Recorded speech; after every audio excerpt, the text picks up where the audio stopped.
traditional custodians of the land where we have gathered today. Sanjay Dixit ji is a retired IS officer. In 2016, he founded the Jaipur Dialogues as a major platform for Indic thought. We have another guest, Sri Vikrantji Thakur, one of the founding faculty member of the National Institute of Technology. Big round of applause for these individuals who are contributing towards every nook and corner and every success what we are seeing when we are sleeping, nicely at home in the night.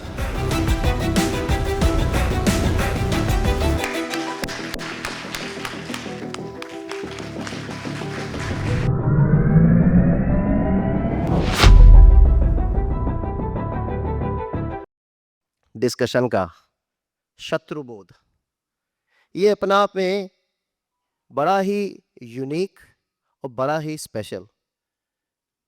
क्यों?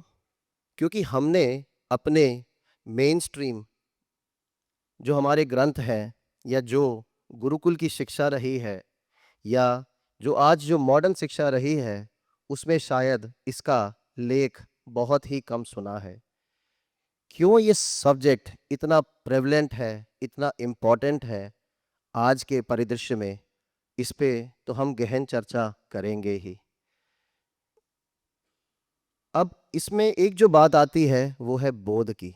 वो बोध यानी जो realisation है, यानी हमारे अंदर क्या हम अपने आप को जानते हैं, क्या हम अपने विचारों की पवित्रता को समझते हैं और क्या हम अपने विचारों से इस संसार में वो पवित्रता, वो सत्यता फैला रहे हैं। अगर हम वो कर रहे हैं तो ये टॉपिक आप सभी के लिए है, आप सभी के लिए है।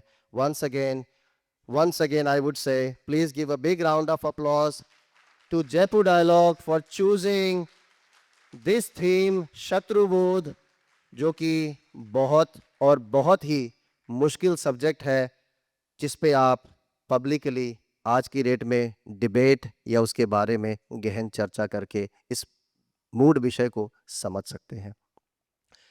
तो अपने कार्यक्रम की ओर बढ़ते हुए हमारा कार्यक्रम अब से यहाँ से पॉडकास्ट के रूप में जाएगा, जिसमें we will have 1 hour of interaction on various subject and Sanjay ji will be presenting his views based on his experience. And again, I would definitely say that he is just not a man, he is an institution in himself. And we are glad and we are pleased and we are very happy कि पहली बार हमने देखा है कि कुआं प्यासे के पास आया है।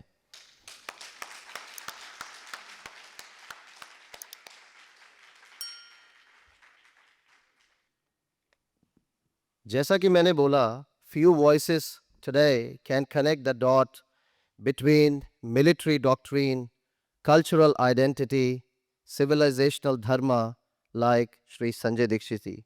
As a relentless civilizational warrior, he doesn't merely decode events, he reads them through the lens of Shatrubodh and Swayambodh.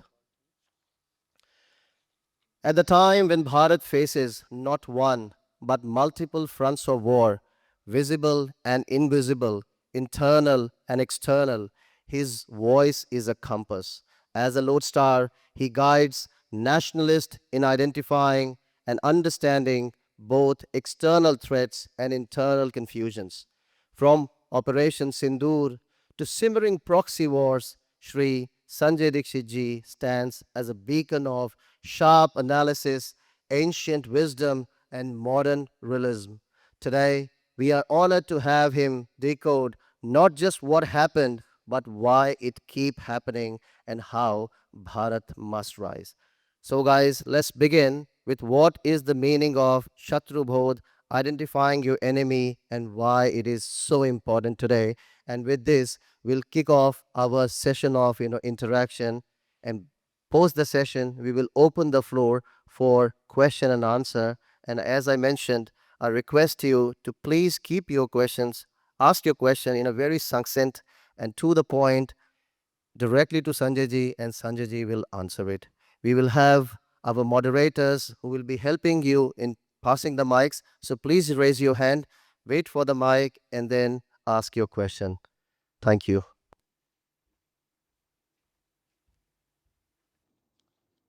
Sanjay ji, अगर आपकी आज्ञा हो तो कार्यक्रम अब शुरू करें, क्योंकि गहन चिंता का है और हमारे दर्शक दीर्घा में बैठे हुए जितने भी हमारे गेस्ट आए हैं, उन्होंने हमारा उत्साहवर्धन बहुत किया है। क्यों शत्रुबोध, क्यों स्वयं बोध? इसकी क्या ज़रूरत है? जब ऐसा लगता है कि सब कुछ, सारा का सारा ज्ञान जो है, वो उड़ेल के हमारे सामने रखा हुआ है, इस गहन विषय को समझना आज के समय में क्यों ज़रूरी है? देखिए, स्वयं को जानेंगे तो ही आगे बढ़ सकते हैं, और शत्रु को जानेंगे तो जो आगे बढ़ने में जो बाधा आएगी उसको जानेंगे। ये जीवन जो है ये चलने का नाम है, ये संसार है। संसार की परिभाषा है संस्कृत में संसरति इति संसारः, जो नित्य चलायमान है, जो चलता रहता है।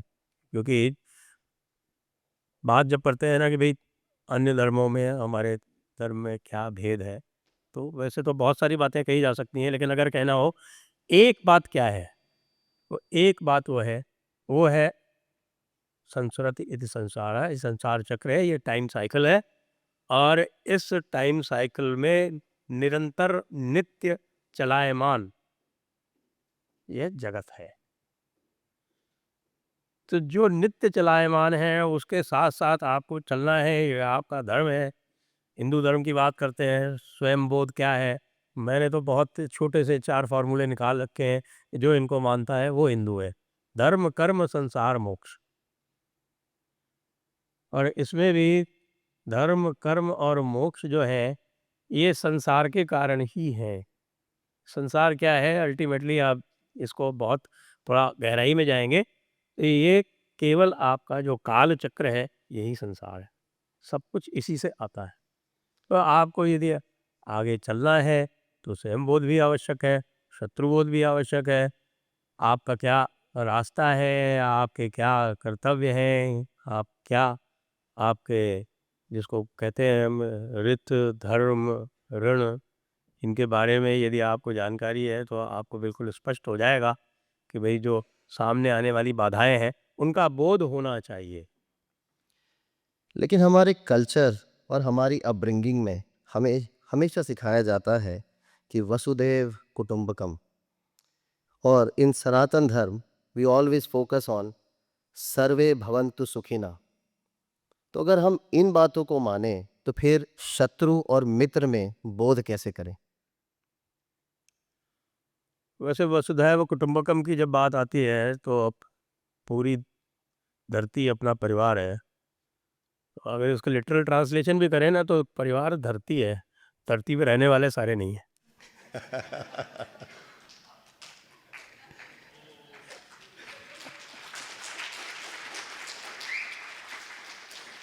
ओके, धरती पर तो अनेकानेक जीव जंतु हैं। वैसे तो इसका अगर आप आध्यात्म में जाएँ, और अब तुलसीदास जी की रामचरितमानस आपने सुनी होगी, तो उसमें तो वो कहते हैं कि जड़ चेतन जग जीव जत सकल राममय जाने।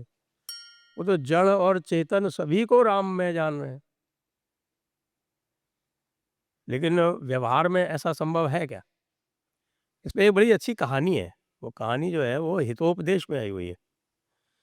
वो हितोपदेश में कहानी ऐसे चलती है, वो छोटा-सा सुना देता हूँ, कहानी तो काफ़ी लंबी है वो। ये वो कहानी आपको पता है, हितोपदेश में सारी पशु-पक्षियों के माध्यम से कहानियाँ सुनाई गई हैं उसमें। तो उसमें एक हिरन होता है, उसका नाम होता है चित्रांगद। तो वो हिरन एक पेड़ में, एक माँद में रहता है, और वन है, और उसमें बड़ा आनंद से रह रहा है वो। उसका एक मित्र है कौवा, सफ़ेद रंग का कौवा है, उसका नाम सुबुद्धि। स- इसमें बहुत सारी आप देखेंगे कि इसमें बहुत सारे जो हैं वो सीख हैं, वो उसके ऊपर भी ध्यान देते रहे। तो वो सुबुद्धि नाम का कौवा जो है वो उसको चित्रांगद का मार्गदर्शन सदैव करता रहता है। वो उसी पेड़ के ऊपर रहता है। एक दिन एक दुर्बुद्धि नाम का एक सियार जो है वो वन में आ जाता है, और वन में आके उसको दिखता है ये चित्रांगद नाम का हिरन, और चित्रांगद को देख के वो उसके मुंह में पानी आ जाता है। वो मुंह में बिल्कुल उसको लगता है कि यार इसको जो है ना, अगर नहीं खाया तो जीवन का कोई भी रस जो है वो सब बेकार है, सब जीवन का रस चाहिए तो इसी को खाना पड़ेगा। लेकिन इसको खाऊं कैसे, ये तो मेरे से तेज दौड़ता है, यदि मैं इसके पीछे भागा तो ये तेज भागते और अदृश्य हो जाएगा, फिर मैं तो पकड़ नहीं पाऊंगा उसको। तो फिर वो बना के और थोड़ा सा बिल्कुल विक्टिम टाइप का बन के और उसके पास जाता है कि भाई मैं देखो रास्ता भूल गया हूँ, और मैं यहाँ नया आया हूँ, तुम मुझको जो है रहने की जगह दे दो। अब हिरन इतना तो जानता था, थोड़ा बहुत दुनियादारी उसको पता थी, तो वो दुनियादारी में वो कहा, अरे मैं सब जानता हूँ, तो बदमाश है, वो बदमाश है, और मैं तेरे को किसी तरह की कोई सहायता नहीं करूँगा। तो वो जो हिरन जो है उसको संस्कृत में श्लोक सुनाता है, और वो यही है,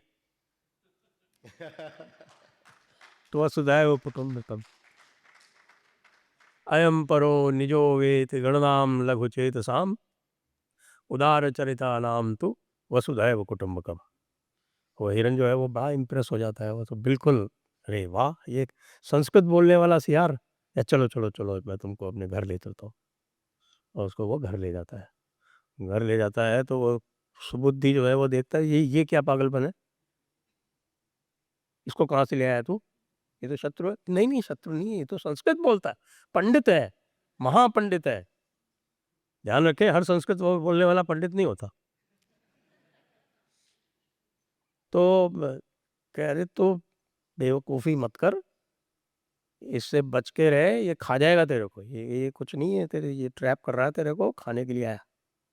और नहीं मानता है। अब उसके ऊपर विश्वास बढ़ाने के लिए फिर वो फिर लंबी कहानी है वो, बाद में उसको वो ले जाता है एक किसान के यहाँ, और किसान ने वहाँ पे ट्रैप लगा रखा है, क्योंकि वहाँ पे आके जानवर वानवर जो है उसके अनाज वनाज खा जाते हैं। तो उस जाल में वो फंस जाता है, जानबूझ के ले गया था सियार, ये यहाँ फंस जाएगा, उसके बाद मैं इसको आराम से खाऊंगा, दौड़ने भागने का कोई चक्कर ही नहीं। और वो फंस गया तो उसने देखा, पास में उसने देखा सियार भी है, उसने कहा अरे अच्छा हुआ तुम आ गए, तुम्हारे दांत बहुत तेज है, ये यार जो जाल है इसको काट दो। तो बोला नहीं, आज रविवार है, मेरा व्रत है, आज मैं इसको नहीं काट सकता। तो फिर अब उसको सुबुद्धि की याद आना शुरू हुई कि देखो ये कहता था, और वो वहाँ बैठ के लार टपकाया कि बस अब ये या तो मर जाएगा अपने आप ही, नहीं तो अभी वो किसान आके इसका कुछ कार्यक्रम करेगा, उसके बाद मैं इसको खा जाऊंगा। चलो अपना तो प्रयोजन पूरा हुआ। सुबुद्धि को जब दिखा नहीं आया वो उसको, तो वो शंका में तो पहले ही रहता था, इससे तो वो गया, ढूंढा ढाड़ा उसने, तो देखा कि वो फंसा हुआ पड़ा हुआ है। बोला उसने उसको कि मैंने बोला था ना तेरे को, कि वो बोला तो था लेकिन अब तो मैं फंस गया। कुछ नहीं, ऐसा कर, तू मरने का नाटक कर। वो मरने का नाटक करता है, फिर वो किसान आता है, तो देखता है कि अच्छा ये तो मर गया, वो अपना जाल हटा लेता है, तो फिर वो चौकड़ी मार के निकल जाता है, उसके पीछे से वो हंसिया फेंकता है, तो वहाँ वो जो दुर्बुद्धि बैठा हुआ था लार टपकाते हुए, वो उसके लगता है वो मर जाता है। इसका क्या अर्थ है कहानी का? इस कहानी का ये अर्थ है कि किसी भी चीज़ को लिटरली नहीं लेना चाहिए। जो चीज़ जो है वो जो अध्यात्म की है वो व्यवहार में नहीं लाई जा सकती सदैव, जब तक कि आप उस अध्यात्म के स्तर पर न हो और बाकी सारे लोग भी उस अध्यात्म के स्तर पर न हो। क्योंकि ये जो श्लोक है ये कहाँ का है? ये श्लोक है महोपनिषद का। महोपनिषद क्या है? महोपनिषद जो है वो शुकदेव जी, काशी के पुत्र होते हैं, शुकदेव जी का और राजा जनक का संवाद है। क्योंकि सुखदेव जी को भेजा जाता है कि भाई यदि आपको वास्तव में जगत की जानकारी चाहिए, अध्यात्म की जानकारी चाहिए, जीवन की जानकारी चाहिए, तो आपको राजा जनक के पास जाना पड़ेगा। कि राजा जनक एक ऐसे व्यक्ति हैं जो इस संसार में हैं, संसार के व्यवहार में हैं और फिर भी निर्लिप्त हैं। तो इसके लिए आपको राजा जनक के पास जाना पड़ेगा। तो वो राजा जनक के पास जाते हैं, राजा जनक उनको कहते हैं कि अच्छा आप आए हो, आपका स्वागत है। उनका स्वागत करते हैं और स्वागत करने के बाद उनको कहते हैं कि अब आप जरा जाइए थोड़ा दरबार का और हमारे रनिवास का ये सब जो है भ्रमण कीजिए और उसका आनंद लीजिए। ये आपके सर के ऊपर मैं एक ये तेल की कटोरी रख देता हूँ, ये साथ में जा रहा है सैनिक, ये तेल की एक बूंद भी गिरी तो आपकी गर्दन उड़ा देगा, बस इतना ध्यान रखिएगा, बाकी आनंद से देखिए सब कुछ। तो वो सबको पूरा देख के आते हैं, उनसे पूछा क्या क्या देखा, वहाँ रानियां नहा रही थी वो देखा आपने कुछ लोग, तो कहते हैं कि पागलपन की बात करते हो, मेरा सारा ध्यान यहाँ था। तो उन्होंने बताया कि मेरा भी सारा ध्यान यहीं रहता है, मैं जगत में हूँ लेकिन मेरा सारा ध्यान यहीं रहता है। फिर उसके ऊपर वो वार्तालाप होता है, वो महोपनिषद का जो वार्तालाप है उसमें ये श्लोक आया है और आप उसका संदर्भ समझे। उसका संदर्भ जो है वो पूर्ण अध्यात्म है, संदर्भ उसका जीव और परमात्मा का संयोग कैसे है और जीव परमात्मा में ध्यान रखते हुए संसार में कैसे विचरण कर सकता है, ये उसका संदर्भ है। और उसको आप बिना सोचे समझे लगा लेते हैं कि साहब के हिंदुस्तान और पाकिस्तान तो एक ही कुटुंब है और एक साथ रह सकते हैं। तो फिर कोविड वायरस को मारने का प्रयास क्यों कर रहे थे? वो भी तो आपके शरीर में ही था, वो भी कुटुंब में। मैंने बोला जड़ चेतन जग जीव जत। तो जड़ और चेतन सभी जब एक समान है तो उसको निकालने का प्रयास क्यों कर रहे थे? यही शत्रुबोध है, यही शत्रुबोध है। और शत्रुबोध को कुंद करने के लिए आपके जो शत्रु हैं वो इन टूल्स का प्रयोग करते हैं। आपको बता देते हैं कि साहब कि अरे आप तो वो हैं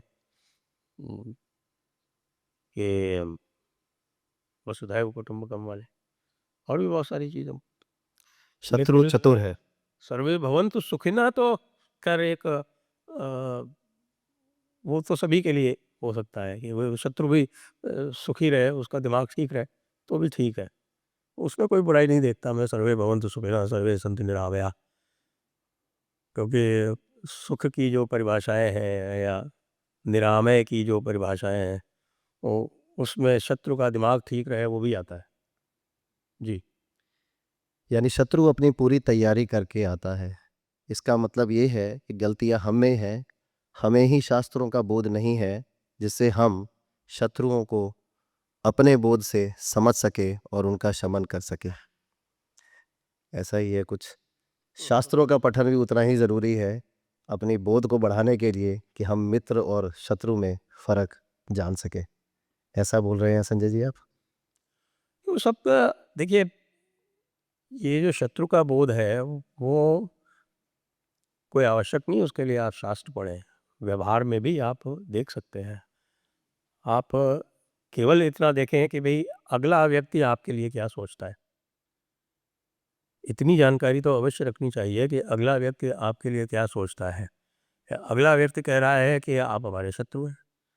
पाकिस्तान और भारत की बात करते हैं वैसे, पाकिस्तान में हर व्यक्ति कहता है दुश्मन मुल्क, दुश्मन मुल्क, दुश्मन मुल्क। अंतर्राष्ट्रीय परिभाषा जो है वो एनिमी की, वो एनिमी नेशन की दूसरी है। अंतर्राष्ट्रीय परिभाषा ये है कि if you are at war then you are enemies. फिर वो तो लगातार दुश्मन मुल्क कहते रहते हैं। उनकी यही अकेडमी जो है, मिलिट्री अकेडमी, उसमें उनकी किताब पढ़ाई जाती है, पुरानिक कॉन्सेप्ट ऑफ वॉर। उसमें साफ साफ लिखा हुआ है कि जो भी गैर इस्लामी है वो शत्रु है और वो जालिम, बड़ी किताब में लिखा हुआ, वो जालिम है। तो वो और जालिम से जिहाद करना फ़र्ज़ है। अब तीनों चीज़ों को आप इकट्ठा देख लीजिए, तो वो तो आपको जालिम मान रहे हैं, वो आपको शत्रु मान रहे हैं, वो आपको कह रहे हैं कि साहब आपने हिदायत का हिदायत का एक ख़ास कॉनोटेशन है। तो मुझे पता नहीं यहाँ कितनी फ्री स्पीच अलाउड है, इसलिए मैं थोड़ा गार्डेड ही रहूँगा।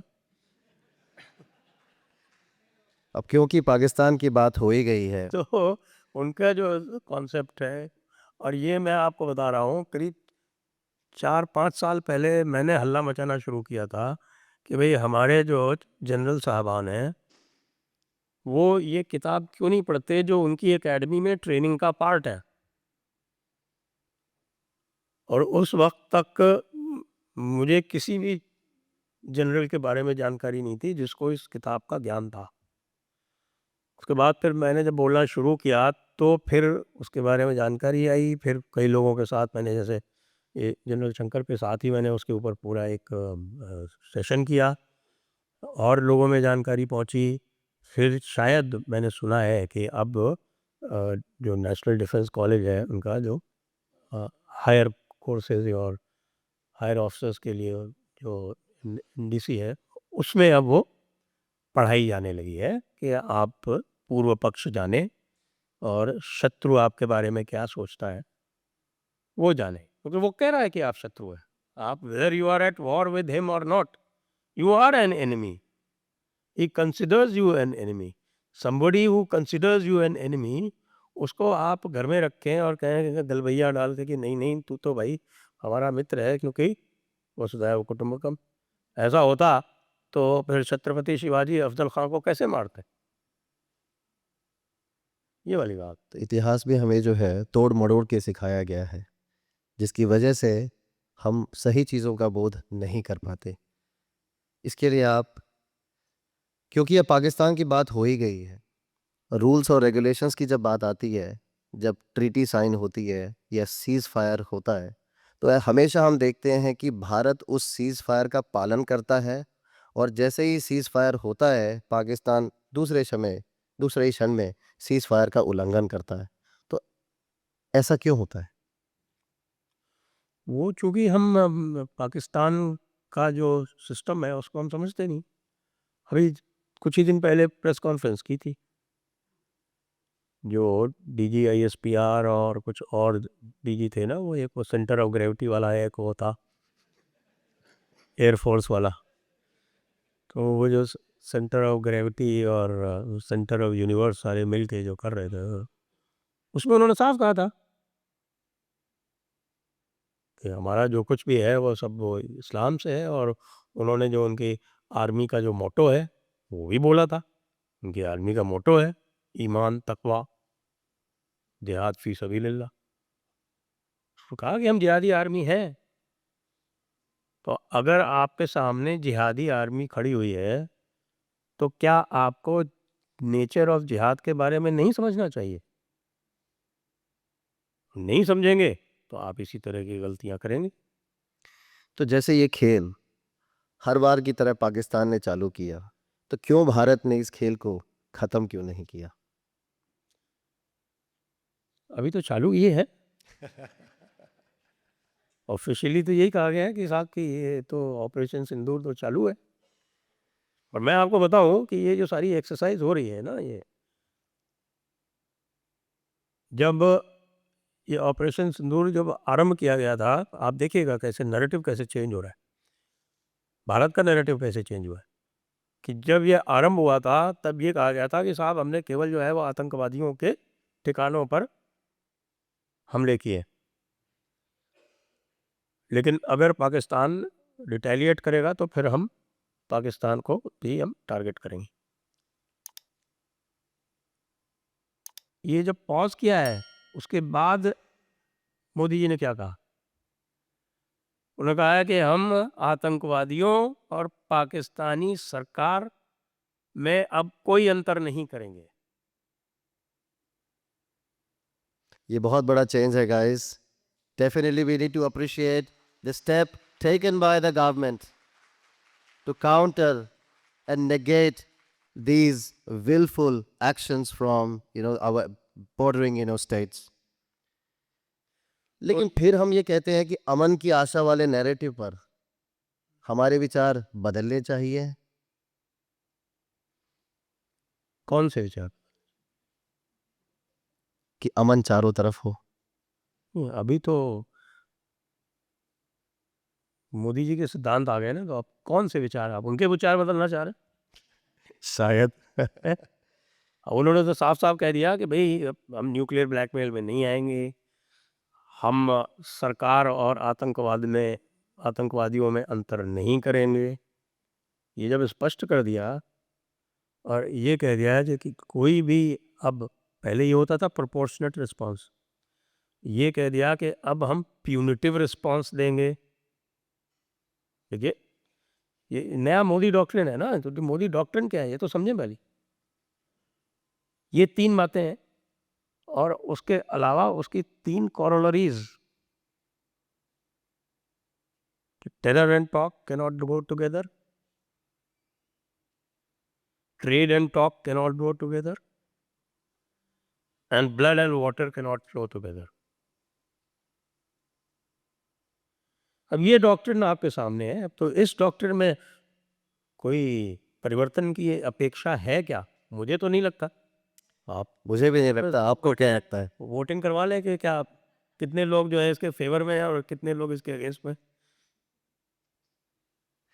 मुझे ऐसा लग रहा है कि शायद अब शत्रुबोध का ये सेम इवेंट जो है हमें बॉर्डर के उस पार करना पड़ेगा। शायद उनको बोध हो कि अब भारत किस टाइप का शत्रु है अब। ऑपरेशन सिंदूर की तरफ चलते हैं संजय जी। पहले तो ये मैं जानना चाहूँगा कि ऑपरेशन सिंदूर वास्तव में क्या था? और इसके सभी चरणों के माध्यम से इसने दुनिया को क्या संदेश दिया? देखिए, ऑपरेशन सिंदूर के 2 फैसेट्स हैं, जैसा कि मैं अभी आपको कह रहा था। अभी एक फैसेट तो जो है उसका जो फिज़िकल जो उसका एक डायमेंशन है वो है, और वो फिज़िकल डायमेंशन आप सबके सामने है कि भई 9 अड्डे उड़ा दिए आतंकवादियों के। उसके बाद फिर अगले दिन पाकिस्तान का हमला पूरा एब्ज़ॉर्ब किया, उनका कोई भी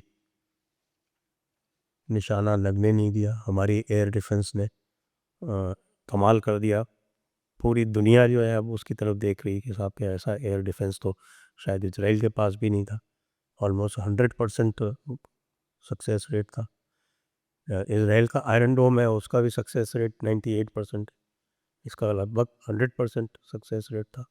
जो नए सिस्टम्स थे जिनके बारे में मैं तो लगातार आपके जो मिलिट्री वाले लोग हैं, चाहे वो आर्मी के, एयरफोर्स के, नेवी के, उनके संपर्क में रहता है, वो भी आश्चर्यचकित थे कि साहब कि इतना तो हमको भी अंदाज़ नहीं था कि साहब हमारा जो एयर डिफेंस है वो इतना इंटीग्रेटेड और इतना इफ़ेक्टिव है।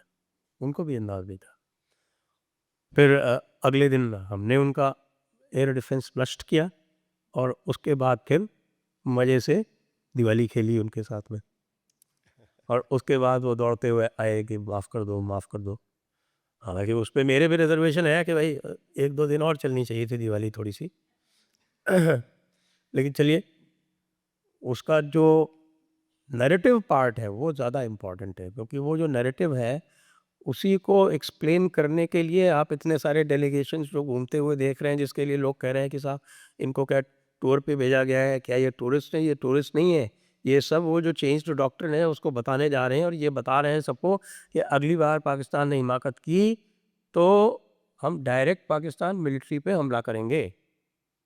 ये मैसेज है कि अगली बार हम ये नहीं करेंगे कि साहब हम मिलिट्री पे हमला नहीं कर रहे हैं, हम रिस्ट्रेन्ड हैं। और वो जो है वो हमको एक तरफ से, क्योंकि कोई भी ऑपरेशन होता है, जब एयर ऑपरेशन होता है तो उसका जो पहला चरण होता है उसको बोलते हैं SEAD और DEAD। SEAD is suppression of enemy air defence और DEAD है destruction of enemy air defence. तो यदि आप ये कह के चलते हैं कि साहब कि हम केवल आतंकवादियों के विरुद्ध हैं और हम आतंकवादी और सरकार अलग अलग हैं, तो आप SEAD और DEAD नहीं करते हैं, जो भारत ने नहीं किया, जिसकी वजह से ही आप सुनते हैं कि चारों तरफ ये अफवाहें फैलती हैं कि हमने इतने मार गिराए, हमने उतने मार दिए। अगर SEAD और DEAD पहले ही तय करके चले होते तो ये बात भी नहीं उठती। तो अब ये संदेश है कि भैया अगली बार करोगे तो SEAD DEAD दोनों पहले करके और डायरेक्ट मिलिट्री को मारेंगे, और आतंकवादी जो है वो उसका कहें कि आनुषंगिक हिस्सा होंगे, सप्लीमेंट्री होंगे। वो मेन टारगेट मिलिट्री होगी। ये चारों तरफ भेज के इतने 9 जो भेजे हैं डेलीगेशंस, ये कहते यही तो पहला है।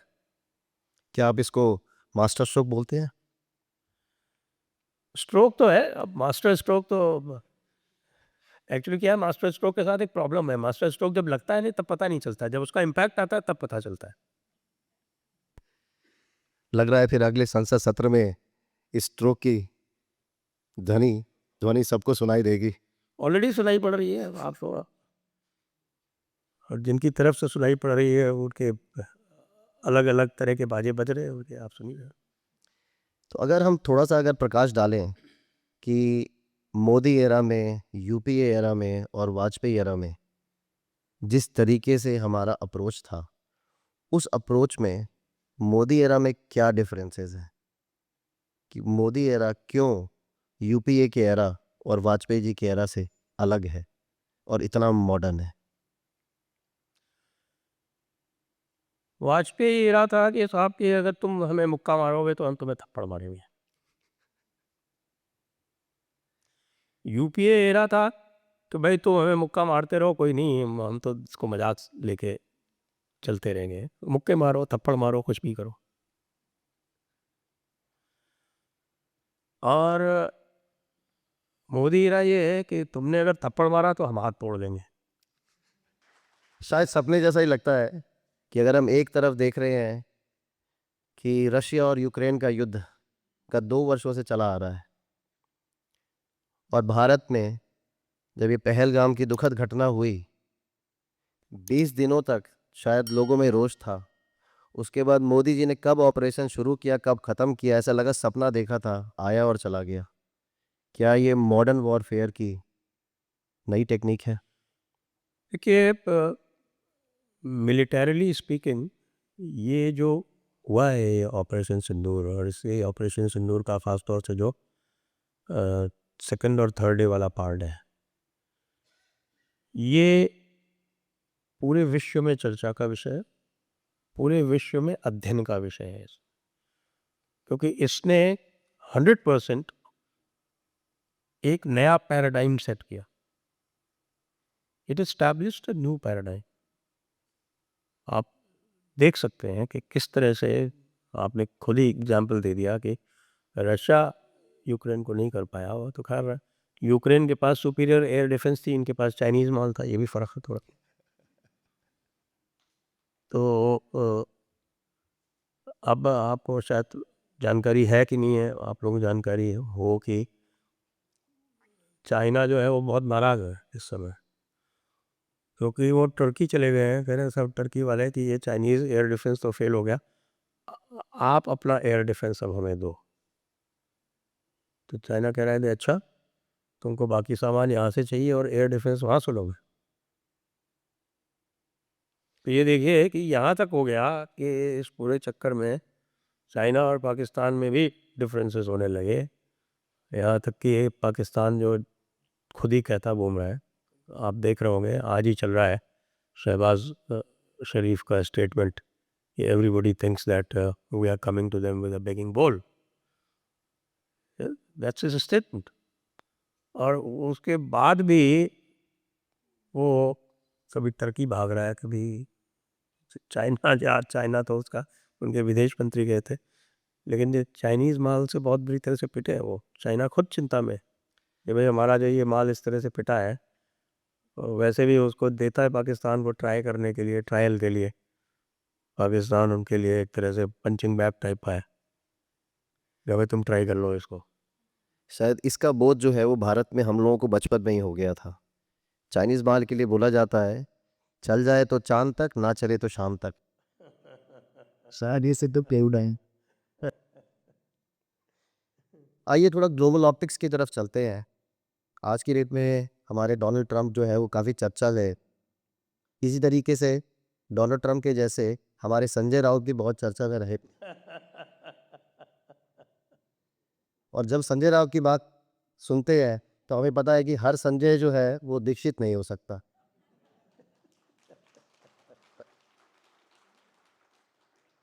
शायरों को भी जयपुर एरोज एकेडमी में आके शिक्षा दीक्षा और ये बोध ग्रहण करना पड़ेगा।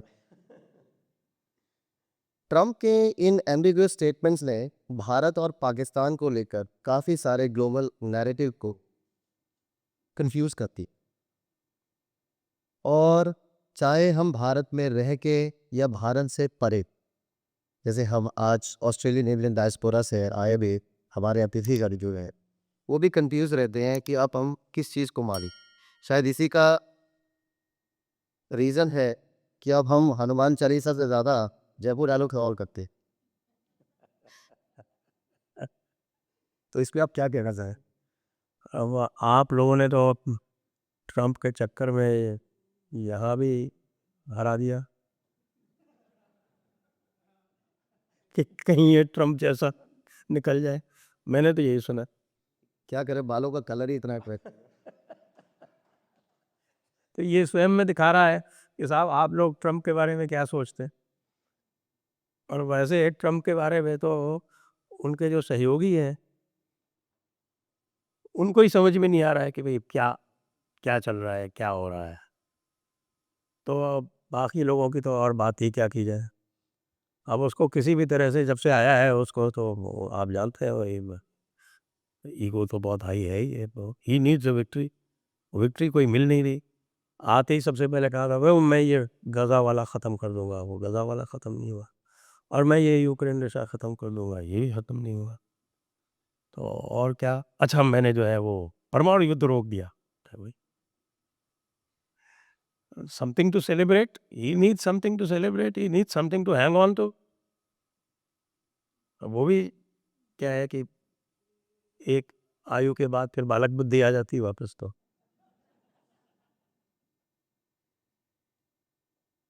लेकिन जब हम ये देखते हैं कि मोदी जी का ये मास्टर स्ट्रोक, ये मास्टर स्ट्रोक कहे या मोदी स्ट्रोक कहे, जिसमें बॉलर बॉल डालने के बाद शायद मैदान छोड़ ही देता है, उसको पता है ये बॉल वापस आएगी है, और ये बॉल वापस आएगी नहीं तो वो बॉल डालेगा नहीं, मैच वहीं खत्म हो जाता है।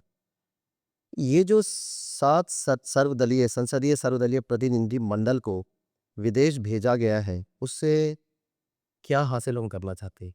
वो मैंने बोला ना कि वो जो मैसेज है, now we will not treat Pakistan and terrorist differently. वो message, that message has to go across everywhere. और ये मैसेज जा रहा है। हालांकि I must say all said and done इस पूरे एपिसोड में जो कम्युनिकेशन पार्ट रहा है वो, that I think left a lot to be desired. क्योंकि communication could have been much better. वही आप देखिए झूठ बोल बोल के पाकिस्तानी और बाहर के वेस्टर्न पीरियडिकल्स को खरीद खरीद के, और वो झूठा नैरेटिव उन्होंने चला लिया, 4-6 दिन चला लिया। अभी भी वो अपने लोग आगे कर देते हैं। तो हमारी कम्युनिकेशन स्ट्रेटजी जो है वो तो खैर आज से नहीं, मैं कब से कह रहा हूँ कि the communication strategy of this government is its weak point that they have to address. कि भाई आप काम बहुत अच्छा कर लो, पता किसी को नहीं चले, तो जंगल में मोर नाचा किसने देखा। लेकिन हम अपने अच्छे कामों को सेल नहीं कर पा रहे। हाँ, अच्छे कामों को सेल नहीं कर पा रहे हैं। और जो अगर कर भी रहे हैं सेल, तो वो बड़े ही एक तरीके से नीरस तरीके से या ब्यूरोक्रेटिक तरीके से। अब पीआईबी के ज़रिए तो आप ये सारा काम नहीं कर सकते हैं ना। प्रेस इन्फॉर्मेशन ब्यूरो और जो इंडियन इन्फॉर्मेशन सर्विस के ब्यूरोक्रेट्स चलाते हैं, तो उनका तो स्टाइल ही अलग है। आजकल के डायनामिक युग में, ख़ासतौर से कम्युनिकेशन की एरिया में, you can depend on that just the Indian information service. तो वो मामला जो है ना वो बड़ा लैकिंग है। आज भी देखिए पाकिस्तान जैसे के पास में एक आईएसपीआर है, वो हमारे पास नहीं है उस तरह का कोई कम्युनिकेशन। हमारे जनरल्स आते हैं सामने या फॉरेन मीडिया के सामने तो वो फंबल करते हैं। कल भी देखिए जो चीफ ऑफ डिफेंस स्टाफ ने जो इंटरव्यू दिया है, अब वो ऐसी इस तरीके से बात कही है कि जो सही बात थी वो तो छुप गई और लोग जो है वो दूसरी बातों को लेके उड़ गए। तो ये जो कम्युनिकेशन वाला पार्ट है ये लैकिंग है and this needs to be addressed. और ये lacking not only in the government's को तो वी कैन अंडरस्टैंड, गवर्नमेंट्स के अपनी एक अलग सी स्लॉथ होती है। I have been in the government for 35 years, I know decision making is necessarily slow. आप उस पर कुछ ज़्यादा कुछ भी कर नहीं सकते, लेकिन even BJP as a party, their communication is not up to the mark.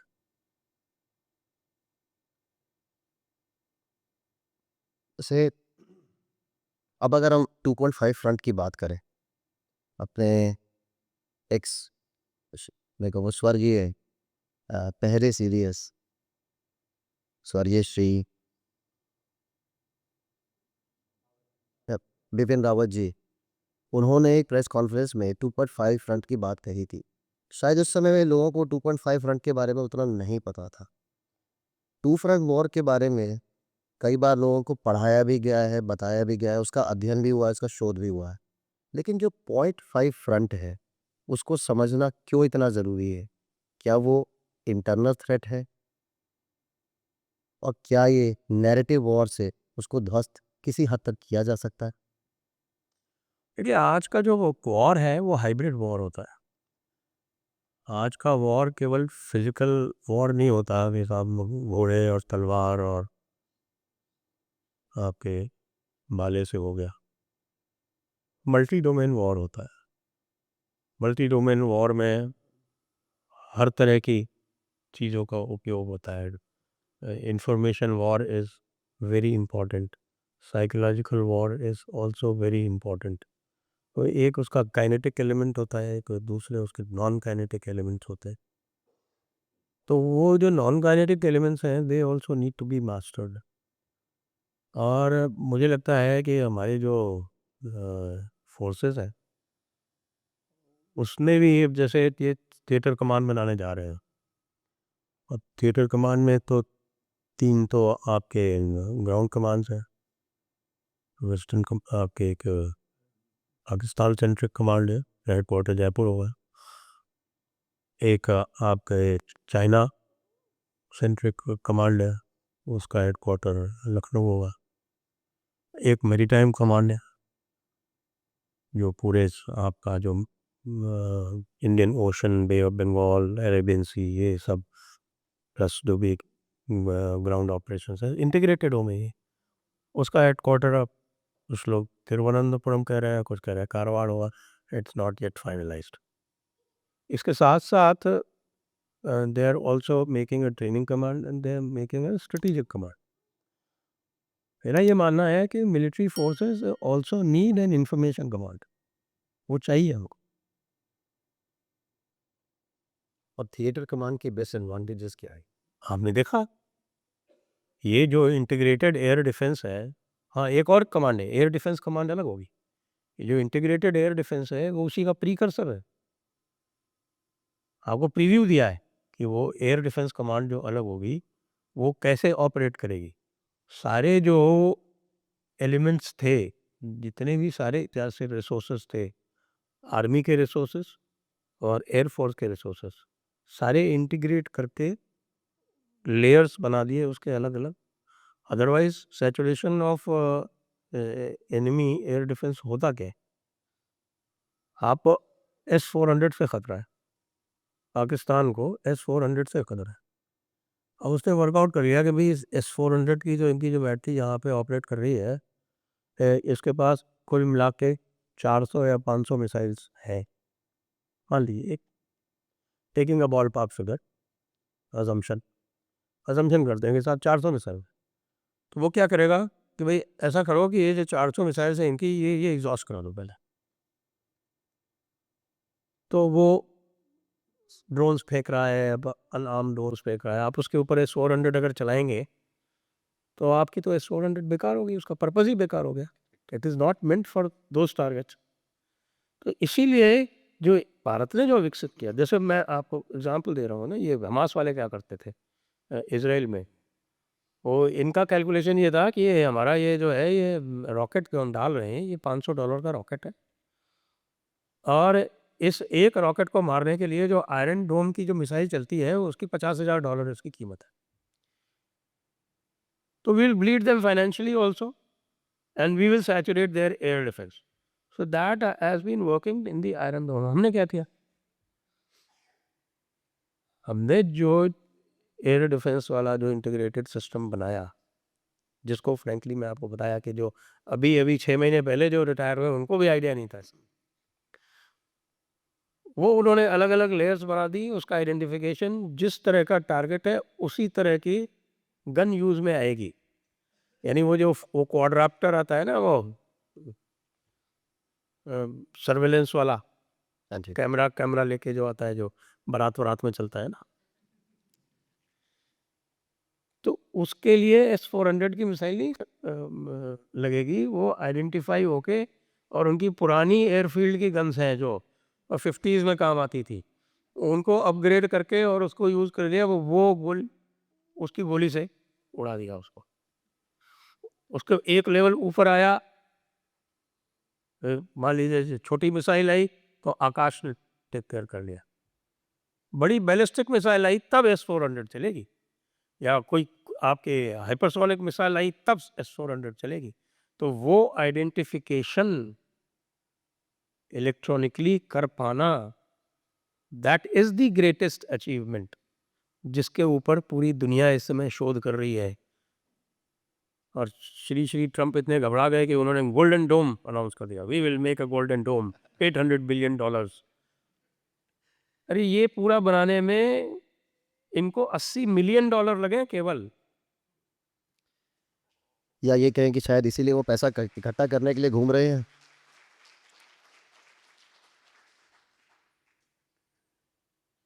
अब वो अलग बात है, उसको तो हम I think we can not publicly comment on that.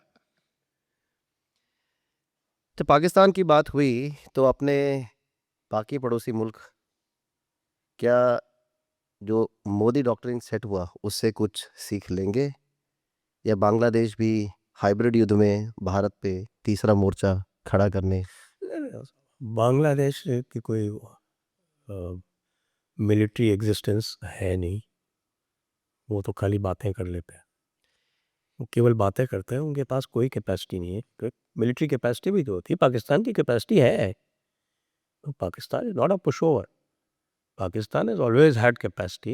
Pakistan has always maintained a good amount of force, or they've always had very good weaponry. बल्कि ये फर्स्ट टाइम ऐसा हुआ है, फर्स्ट टाइम ऐसा हुआ है। मैंने तो कहा था 1000 years में पहली बार ऐसा हुआ है, 1000 years में, क्योंकि फॉर 1000 years हम लड़ते रहे, लेकिन जो दुश्मन था वो टेक्नोलॉजिकल सुपीरियरिटी वो लाता रहा। पहले वो घोड़े लाया जो सुपीरियर थे हमारे यहाँ के, घोड़ों से, जब वो हाथी और घोड़े वाला जब हुआ था बीच में, तब घोड़ों की वजह से काफ़ी बार जो है ये फॉरेनर्स जीतते रहे। They are superior horses, superior battle tactics वो लाए। उसके बाद वो गन पाउडर ले आया। अब आप ये देखें कि बाबर और राणा सांगा में बहादुर कौन ज़्यादा था? राणा सांगा थे, सांगा, लेकिन he had the benefit of gun powder. फिर अगर आप आ जाएं इंडिपेंडेंट इंडिया में भी आ जाएं, तो इंडिपेंडेंट इंडिया में आप देखेंगे कि 1947, 1965, 1971, 1999, in each of these wars Pakistan had superior weaponry. ये पहली बार ऐसा हुआ है 1000 साल में जब हमने टेक्नोलॉजी की बेसिस पे दुश्मन को हराया।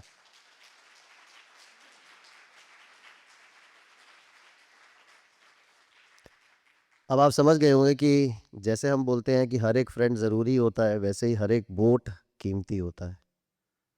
तो हमें अपनों को और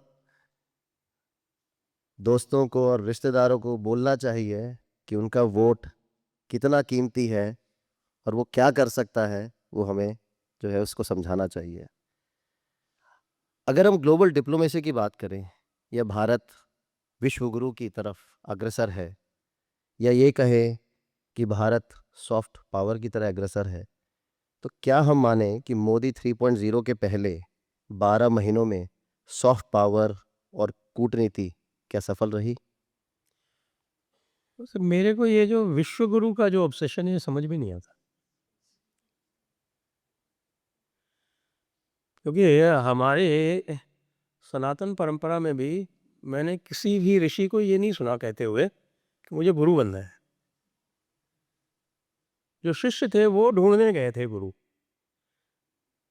तो अगर भारत को विश्व गुरु बनेगा, अगर यदि शिष्य आएंगे तो बनेगा। अपनी ओर से चिल्ला चिल्ला के कि हमें विश्व गुरु बनना है, हमें विश्व गुरु बनना है।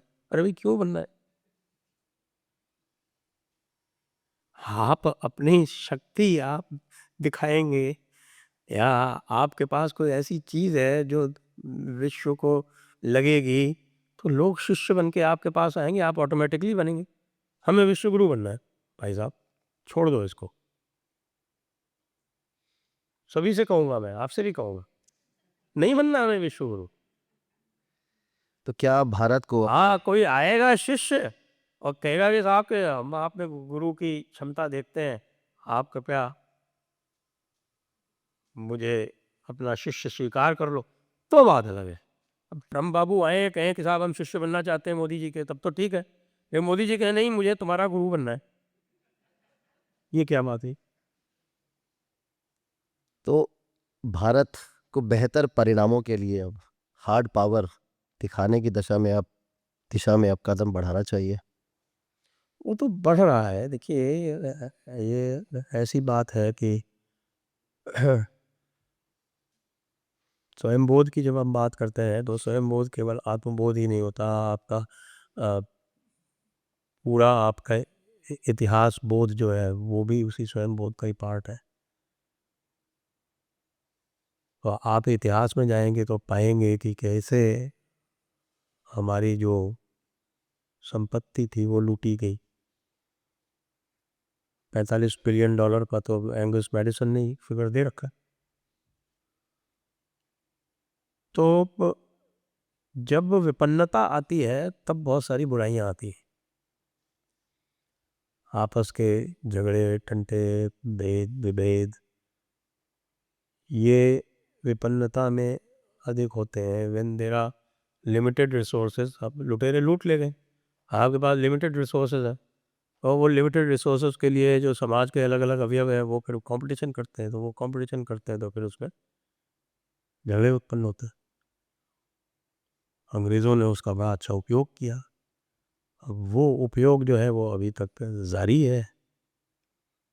That is one big problem that we have to address. और महादेव की कृपा है कि इंटरनेट आया, इंटरनेट नहीं आता तो बड़ी समस्या हो जाती। ये जो चेतना आप देख रहे हैं, इस चेतना में इंटरनेट का, सोशल मीडिया का बहुत बड़ा योगदान है। इंटरनेट सोशल मीडिया ने दूसरे स्थानों पर तो उल्टा काम किया, अमेरिका वगैरह में, लेकिन भारत में तो बहुत पॉजिटिव इसका योगदान रहा है। ये हम लोग आपस में आज बैठे हैं तो ये भी इसी इंटरनेट सोशल मीडिया के कारण ही है। और इसका हम लिवरेज अच्छी तरह से करें, और जो हमारी अभी फोकस है इकोनॉमिक ग्रोथ के, इस समय जो इकोनॉमिक ग्रोथ पे फोकस है, India is the highest growing major economy, fastest growing major economy, उसमें तो कोई शक की गुंजाइश है नहीं। तो इसी तरह से अगर और हम रह गए कुछ दिनों तक, and once we reach a level of $10 trillion economy, तो फिर बहुत सारे चेले आ जाएंगे अपने आप, आपको कहने की ज़रूरत नहीं पड़ेगी। कहेंगे साहब कि हमें गुरु बना लो, हमें हमें शिष्य बना लो साहब, हमें शिष्य बना लो साहब। ऑस्ट्रेलिया में जैसे आज आप देख रहे हैं कि आपको चाहने वाले ऑस्ट्रेलियन इंडियन डायस्पोरा से लोग यहाँ पहुँचे हैं, तो आपका क्या मैसेज है ऑस्ट्रेलियन इंडियन डायस्पोरा को कि हमारा क्या रोल होना चाहिए इस फाउंडेशन को स्ट्रेंथन करने में, इस फाउंडेशन को सही दिशा में ले जाने में क्या भूमिका हम निभा सकते हैं? देखिए, हम तो हर जगह ये भूमिका निभा सकते हैं क्योंकि जो सनातन धर्म का जो संदेश है वो यूनिवर्सल है। वो सेक्टेरियन नहीं है, वो यूनिवर्सल है। तभी जब हम आपने आरंभ भी किया था सर्वे भवन्तु सुखिनः, सर्वे सन्तु निरामया, तो ये तो एक यूनिवर्सल मैसेज है। और कोई भी आप हमारा ग्रंथ कभी भी पढ़ेंगे आप, कोई भी कहीं भी, तो उसमें जैसे मैंने आरंभ में बताया था, जड़ चेतन जग जीव जत। जड़ और चेतन को भी एक समान मानने वाले ये जो संस्कृति है, तो ये तो सभी के लिए काम करती है। धर्म का संचार हो, अधर्म का विनाश हो, प्राणियों में सद्भावना हो, विश्व का कल्याण हो। ये आपको हर प्रार्थना के बाद सुनाई पड़ता ही है। पड़ता ही है। तो ये तो हमारे जीवन मूल्य हैं ही, और इन जीवन मूल्यों को कहीं भी ले जाएंगे, चाहे वो ऑस्ट्रेलिया हो, चाहे अमेरिका हो, तो वहाँ पे जो सुसंस्कृत लोग हैं वो उसका स्वागत करेंगे ही करेंगे। लेकिन ना, वही वाली बात है कि हमको जो है वो अपना जो शत्रुबोध भी रखना चाहिए, क्योंकि वहाँ भी बहुत सारे लोग ये ऐसे होंगे, और ऐसे एलिमेंट्स हैं, ऐसे इंस्टीट्यूशंस हैं जिनकी किताब में लिखा है कि भाई उनका काम ही सबको कन्वर्ट करना है। तो भाई ये चीज़ें जो है उसको हमें ध्यान रखनी पड़ेगी। लास्ट में दोबारा इस पे आऊँगा कि जब नैरेटिव वॉर है और जो प्रॉक्सी वॉर है, पहला नैरेटिव वॉर में हमारा क्या रोल होना चाहिए और प्रॉक्सी वॉर को आप किस रूप से देखते हैं, इसको कैसे टैकल करना चाहिए? ये देखिए, ये डिपेंड करेगा आप वॉर को कैसे आप परिभाषित करते हैं, क्योंकि प्रॉक्सी वॉर वगैरह की जब हम बात करते हैं तो हम नेशनल वॉर्स इत्यादि की बात करते हैं। तो हमारा तो आजकल के इंटरनेट युग में जो रोल हो सकता है वो चूँकि मल्टी डायमेंशनल है, तो जो नैरेटिव फिक्स करने में हम लोग बहुत अपना रोल निभा सकते हैं, अच्छा रोल निभा सकते हैं, और वो कर भी रहे हैं। आपने देखा भी, क्योंकि जैसा मैंने कहा कि कम्युनिकेशन में जो नेशनल एफर्ट या जो गवर्नमेंटल एफर्ट थी, वो that was not up to the mark, लेकिन it was filled in greatly by the social media warriors. Correct. कि हमारे पास नंबर भी है ना, हमारे पास नंबर भी है, तो जो भी इस तरह की जो मैसेजिंग जो क्रिएट की, लोगों ने क्रिएट की, हमने आपने क्रिएट की, वो that was carried forward, no doubt about it. और जो वॉर हो भी रहा था वो लेगेसी मीडिया को मैनिपुलेट कर रहा था पाकिस्तान, और सोशल मीडिया को हमने काफ़ी कुछ कंट्रोल किया। लेकिन वही मैं कहता हूँ कि without much support from the government, ये सिनर्जी आवश्यक है। जैसे अभी आप देख रहे हैं कि जब बात कर रहे हैं हम आपके एएमसीए के डेवलपमेंट की, तो हम कह रहे हैं कि साथ इंडस्ट्री के साथ, इंडस्ट्री पार्टनरशिप के साथ चलेंगे। तो ये जो इंडस्ट्री पार्टनरशिप की बात है ना, इसी तरह की पार्टनरशिप्स आपको ये कम्युनिकेशन स्फीयर में भी फोर्स करनी पड़ेगी। ये खाली ऐसे नहीं हो सकता कि साहब के खाली जो गवर्नमेंट इंस्टीट्यूशंस हैं वो अकेले अकेले चलती रहे, या पार्टी इंस्टीट्यूशन वो अकेले चलती रहे। You have to forge partnerships. आपके पार्टनर्स कौन हैं वो आपको ढूंढने पड़ेंगे, उनको आपको सपोर्ट भी करना पड़ेगा, उनको स्ट्रांग भी करना पड़ेगा, उनका मैसेज एम्पलीफाई करेंगे, तो it will be win win for everyone. जैसा कि मैं भाप पा रहा हूँ, बहुत सारे सवाल हमारे दर्शक दीर्घा में लोगों के पास भी है और वो भी उत्सुक हैं आपसे सवाल पूछने के लिए। बस एक आखिरी सवाल पूछ के मैं फ्लोर ओपन करना चाहूँगा और वो सवाल ये है कि आपका मैसेज उन भारतीयों के लिए जो भारत को अपने दिल में रखते हैं या भारत को अपने पासपोर्ट तक ही सीमित रखते हैं?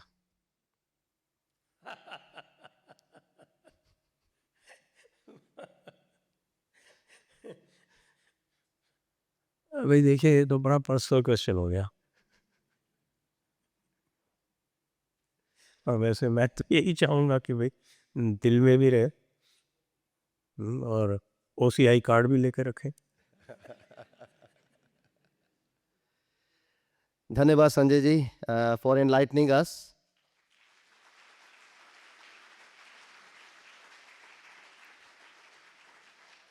और मैं आशा करता हूँ कि ये ज्ञानवर्धन जो आज हम लोगों के बीच में हम लोगों के सामने हुआ है, उससे हम फलीभूत हुए ही हैं और आगे इस चीज़ को, इस मुहिम को हम और आगे बढ़ाएं, इसको और लेके जाएं। जैसे इन्होंने बोला, जड़ को मजबूत करना बहुत ज़रूरी है।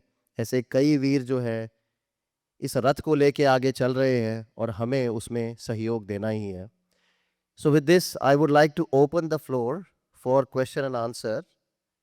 Um, let's take, first question from, this side. So I can see that there is a, yes, sir, on the second row.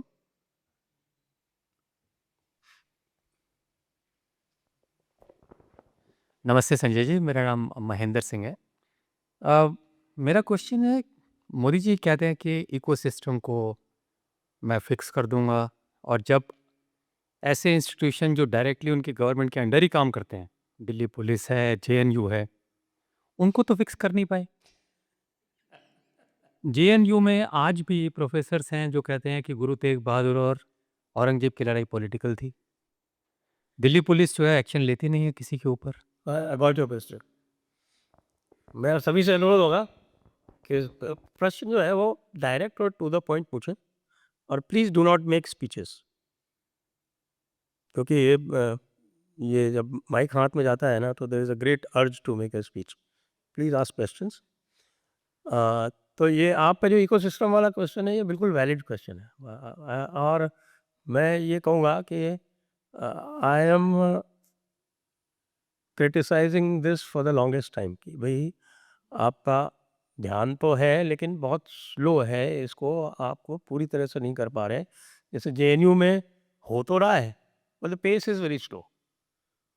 अब पेस बहुत ज़्यादा फास्ट हो तो ट्रंप वाला मामला हो जाता है, वो भी एक देखने वाली बात है कि if you make the pace too fast तो कहीं वो आपके ऊपर रिकॉयल नहीं कर जाएगी।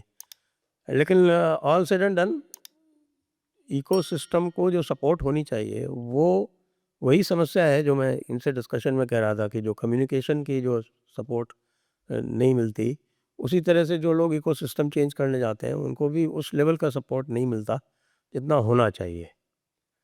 That I share your concern. Another question, एक राइट से ले लेते हैं। नमस्कार, मेरा नाम वीरेंद्र सिंह है।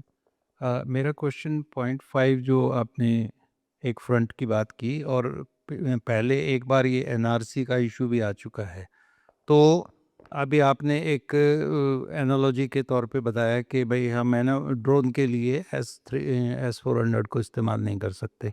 अभी हो क्या रहा है कि 5-10 बांग्लादेशियों को पकड़ने के लिए पूरी दिल्ली पुलिस लगी हुई है। तो टेक्नोलॉजी का कहाँ तक इसके अंदर इस्तेमाल हो सकता है कि भाई हर आदमी का एक डिजिटल फुटप्रिंट है और मास स्केल पे, और इसमें सोसाइटी कैसे इन्वॉल्व हो, क्योंकि अकेला दिल्ली पुलिस का काम नहीं है ये। मतलब कि यदि कोई इन्फॉर्मेशन देना चाहता है तो वो, आप ब्यूरोक्रेट रहे हैं, तो यदि कोई एक नॉर्मल आदमी कोई इन्फॉर्मेशन देता है तो उसको सीरियसली क्यों नहीं लिया जाता है, फिर वो चुप होके उसको बैठता पड़ता। Very good question. वैसे मैंने अभी 2 दिन पहले ये देखा था कि there was some communication, I don't remember what, कि आपके पास अगर कोई इन्फॉर्मेशन हो तो आप इस जगह पे दें। ये मैंने अभी 2 दिन पहले नोटिस किया था। I don't exactly recall what it is. देखिए, ये काम अल्टीमेटली जो होगा ये है तो काम फिजिकल। आपको लोगों को डिटेन करना पड़ेगा, और डिटेन करके आपको लोगों को पुशबैक करना पड़ेगा, जो कि ये लोग कर रहे हैं। But it is a Herculean task है। भाई आप कितना करोगे? आप आज की डेट में कह रहे हैं कि साहब 7 दिन में 1000 लोगों को किया। अब अगर 2 करोड़ लोग हैं तो 2 करोड़ लोगों को 1000 पर वीक की स्पीड से करेंगे तो पता नहीं सैकड़ों साल लगेंगे शायद। मैंने सुना है कि हेमंत बिस्वा शर्मा ने कॉन्ट्रैक्ट ले रखा है। तो ये प्रॉब्लम डेफिनेटली है। इसका जो मैंने जो सोल्यूशन ये सुझाया था वो ये था कि भाई आप एनआरसी कंप्लीट करो, contrary to popular conception, NRC is already legislated. NRC को 2003 में legislate कर दिया गया था और 2004 में कांग्रेस गवर्नमेंट ने ही उसको नोटिफाई किया था जब वो आ गई थी दिसंबर 2004 में। तो NRC ऑलरेडी एग्जिस्ट। उसको ऑपरेशनलाइज करने के लिए जो ज़रूरी काम है वो होने चाहिए और इनको आप आइडेंटिफाई करके क्विकली सबसे पहले तो आप इनके जो सिटीजनशिप राइट्स हैं वो फ्रीज करना है। वो एक बार ऑपरेशन सडनली सोचें आप ये हो जाएगा ये साल भर के अंदर अंदर, तो नहीं होगा। It is physically not possible. You have to go through a graded and layered approach. Next question. हाँ नमस्ते, मेरा नाम सौरभ हुआ, संजय जी।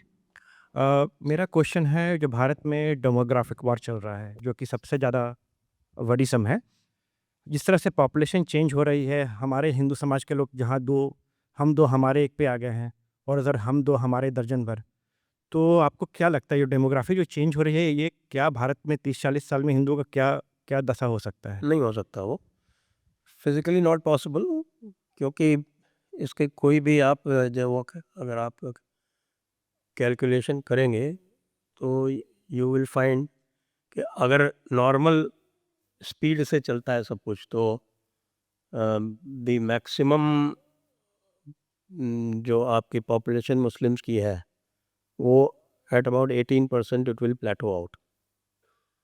ये जो पॉपुलेशन साइंटिस्ट हैं वो बोल रहे हैं।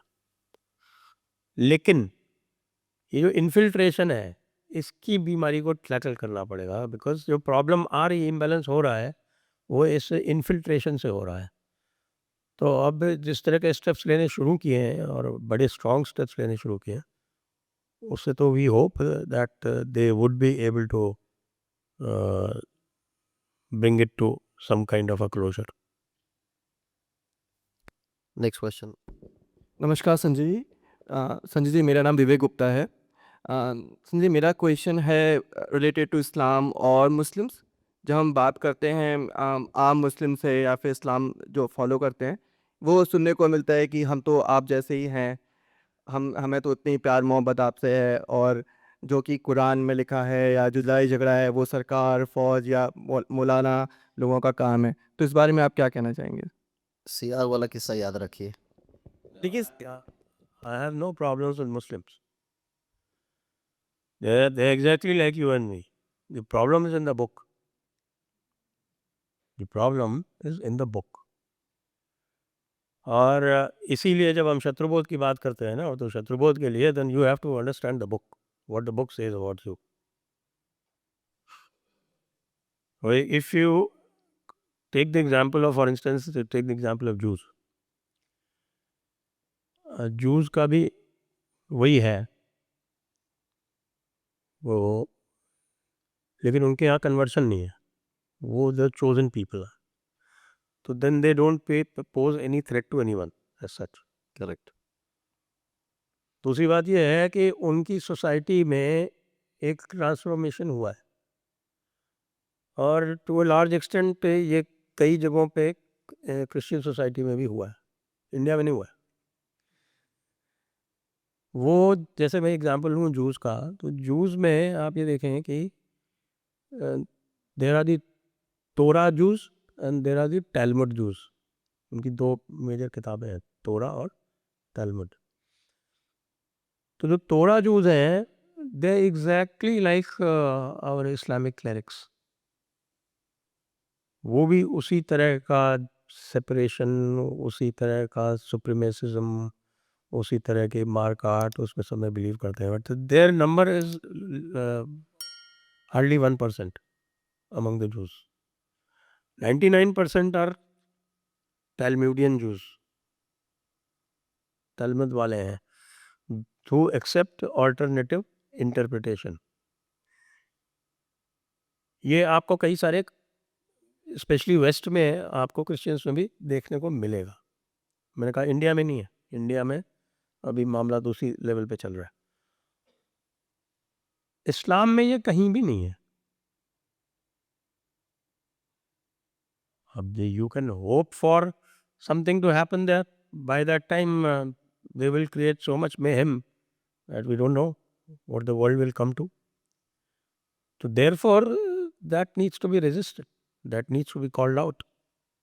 इसीलिए इस्लामोफोबिया का इन्वेंशन हुआ है, क्योंकि इस्लामोफोबिया से they shut off the criticism by making you feel guilty कि भाई आप इस्लामोफोबिक हैं।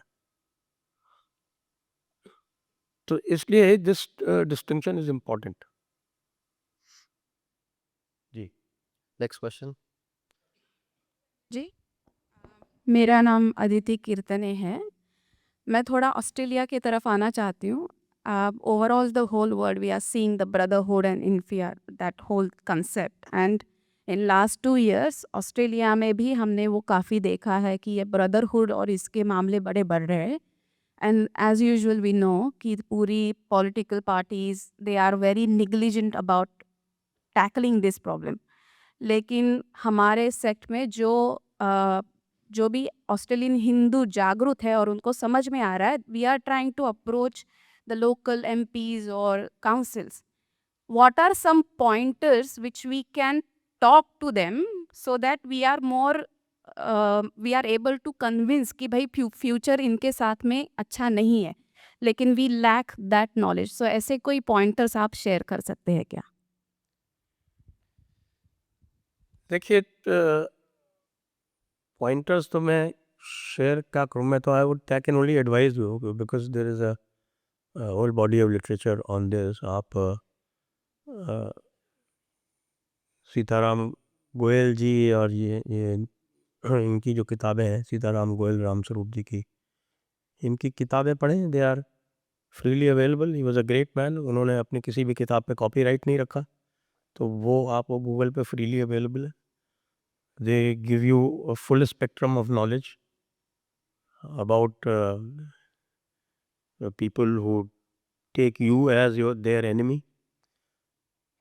तो उसको पढ़ के आपको पूरी नॉलेज आ सकती है, और उसके बाद फिर आप बिल्कुल पॉइंटेडली कहीं पे भी आप उसको कर सकते हैं। As far as political thing is concern, ये मैंने देखी है डायस्पोरा में कि they are not very keen to participate in political affairs। वो कनाडा का एग्जांपल दे दूँ आपको। अगर कनाडा में आप ये देखें कि वहाँ पे you have this huge Khalistani block, you would be surprised. Hindus are 4% there, Khalistanis और Sikhs are 3%, and out of those 3% only about 20% are Khalistanis. लेकिन वो पॉलिटिकली इतना एक्टिव हैं कि उन्होंने वहाँ का पूरा पॉलिटिकल सिनेरियो जो है वो अपने फेवर में कर रखा है। ये भी एक कॉन्शियस एफर्ट रखनी पड़ेगी कि पॉलिटिकली एक्टिव हुआ जाए और नैरेटिव एग्नोस्टिक ना रहा जाए। अपना narrative within the limits of the local laws you should be able to, and you should actually willingly put forward। क्योंकि जो न्यूट्रल रहता है ना, उसका फिर वो लोग मान लेते हैं कि साहब कि ये तो इसकी एग्जिस्टेंस ही नहीं है। Neutral is taken as neuter. Therefore political participation not restricted to one's own community is very important। और नॉलेज बेस मैंने आपको बता दिया, गिवन यू अ क्लू, वहाँ से आप पिकअप कर सकते हैं। Next question from the back. All Voice of India books are free to download from Google। सभी को नमस्ते। 3-4 सवाल लिख के लाया था, लेकिन इतने सारे हाथ उठ रहे हैं तो एक ही पूछता हूँ। 3-4 तो मैं जवाब दूंगा भी नहीं, आप एक ही पूछे। हाँ, मैं बाद में पूछ लूँगा। अम, स्वयंबोध और शत्रुबोध हमारा काफ़ी लो रहता है। क्या आपको लगता है कि आज के समय में राम के शिक्षाओं के बजाय कृष्ण नीति ज़्यादा एप्लीकेबल है? आपने खुद भी कृष्ण पे 2 बुक लिखी हैं, तो क्या हमें कृष्ण के वेज़ ऑफ हैंडलिंग थिंग्स को ज़्यादा फ़ॉलो करना चाहिए? आपको क्या लगता है? बिल्कुल 100%। कृष्ण नीति ही कलयुग में काम आएगी। क्योंकि राम का जो युग था उसमें रावण भी मर्यादा युक्त था। आज के युग में कोई भी मर्यादा का पालन नहीं करता है, तो कृष्ण नीति से ही काम लेना पड़ेगा।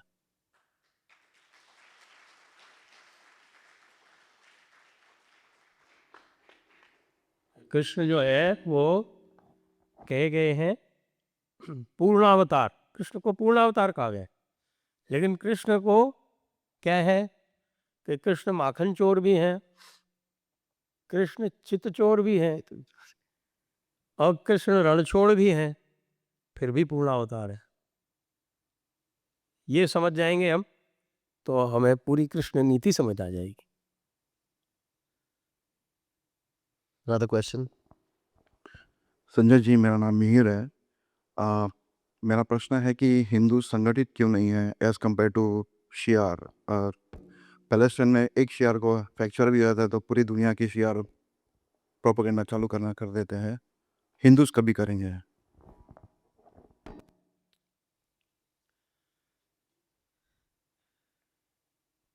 इस पर मैंने काफ़ी बार कई तरह से विचार किया है, और अल्टीमेटली जो हमारी शक्ति है ना वही हमारी दुर्बलता बन जाती है कई बार। ये जो हमारा आदि अनादि अनंत वाला जो कॉन्सेप्ट है, ये हमारी बहुत बड़ी शक्ति है।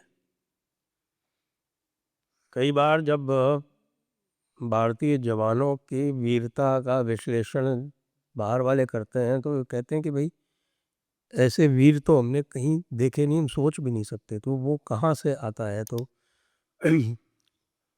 उसमें फिर जो हमारा जो टाइम साइकिल है, जिस हम अनंत के जो टाइम साइकिल में, जो संसार के टाइम साइकिल में हम चलते हैं ना, तो वो कहीं ना कहीं किसी को बोध हो या ना हो, सभी में ये इनग्रेन्ड है, सभी में इनग्रेन्ड है।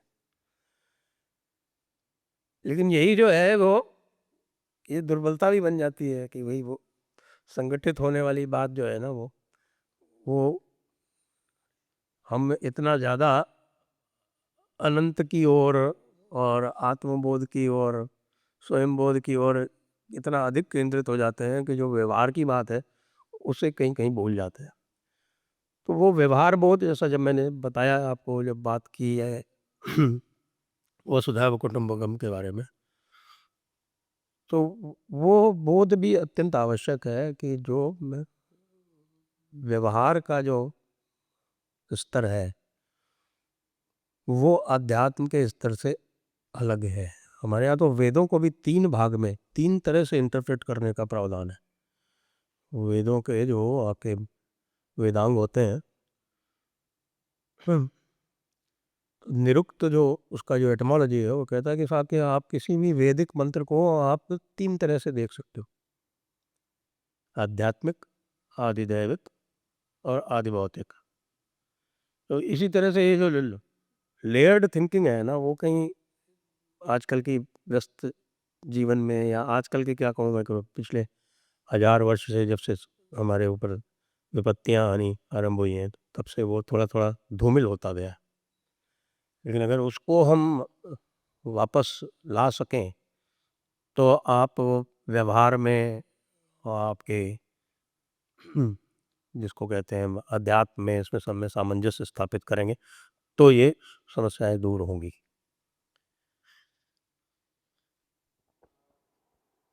Hello, Pune and Sanjay ji, Chetan Patwardhan.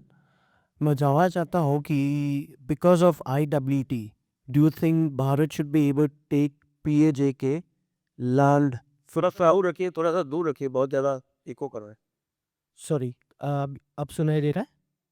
हाँ। So do you think because of IWT, Bharat should be able to take POJK land without its existing people?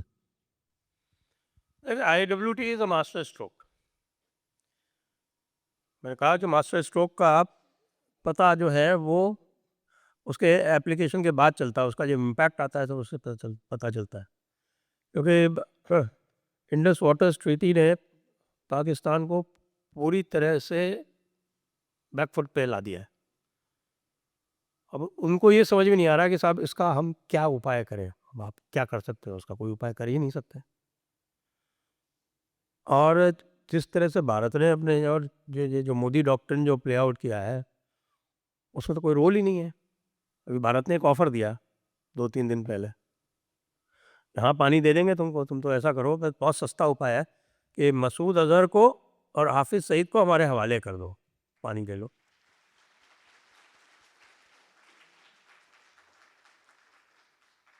जब ये प्रकरण हुआ, एक तरफ से पानी बंद कर दिया और दूसरी तरफ से मिसाइल्स दागी जा रही थी, तो वहाँ से जो न्यूज़ आ रही थी वो कह रहे हैं कि मोदी जी इंडिया से इतनी मिसाइलें दाग रहे हैं कि सुबह पानी पीने नहीं देते, रात को सोने नहीं देते।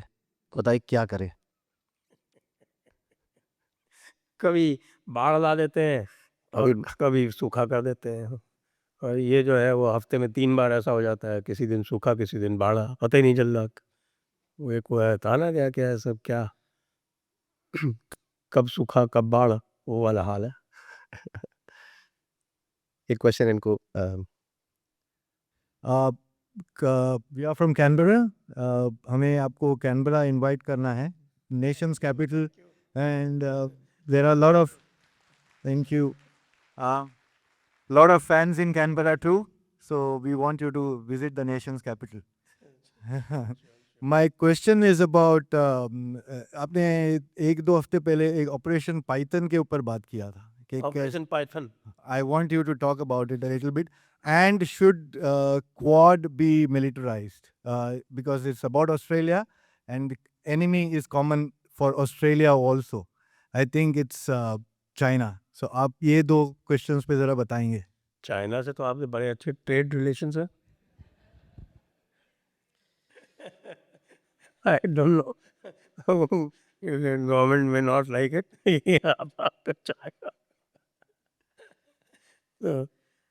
ऑपरेशन पाइथन तो मैंने ये डिफरेंशिएट किया था, जो पहले 2 ऑपरेशन थे और ये जो ऑपरेशन है उसमें, कि भाई पहले 2 operation they were like snake bites, कि भाई सांप काटता है तो वो जहरीला सांप होता है, वो काट के वहाँ रुकता नहीं, वो निकल लेता है तुरंत। तो ये जो उड़ी वाला जो था और ये ऑपरेशन बालाकोट था, तो दे वर लाइक स्नेक बाइट्स। और ये वाला जो है ये क्या है कि आपके इसमें तो पहले सबसे पहले तो IWT सस्पेंड कर दिया, और IWT के जो इम्पैक्ट आ रहे हैं वो तो आएंगे और धीरे धीरे आएंगे, और जितना लंबा समय बीतेगा उतने अधिक आएंगे। उसके बाद आपने मोदी डॉक्ट्रिन कर दिया, तो अब ये है कि साहब कि हम इसको अपने चंगुल में जकड़ के और इसके धीरे धीरे जान निकालेंगे, धीरे धीरे जान निकाल के, और जब जान निकल जाएगी तो उसके बाद इसको स्वॉलो कर लेंगे, छोड़ के वॉक भी नहीं करेंगे। जैसे वो जो स्नेक बाइट में काट के और the snake moves away, not that. इसको तो पूरा करना है, तो धीरे धीरे दबा के जब जान निकल जाएगी then we will think of swallowing it. इस पे मुझे दैट्स व्हाट आई सेड। इस पे मुझे एक बात याद आ गई। कहते हैं सांप का काटा पानी नहीं मांगता, और मोदी के कांटे को पानी मिलता नहीं है।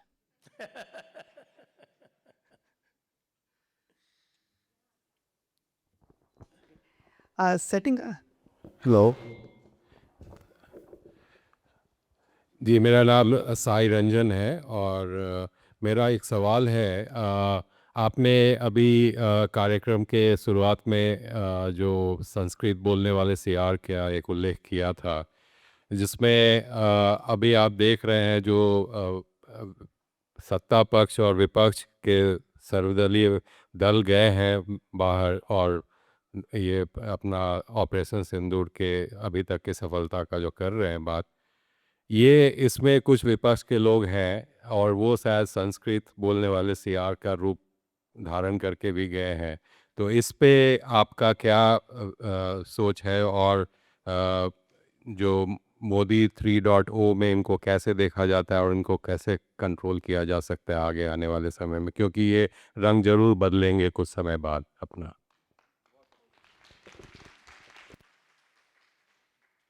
नहीं, ये जो सीआर है ना, ये दूसरे तरह के हैं।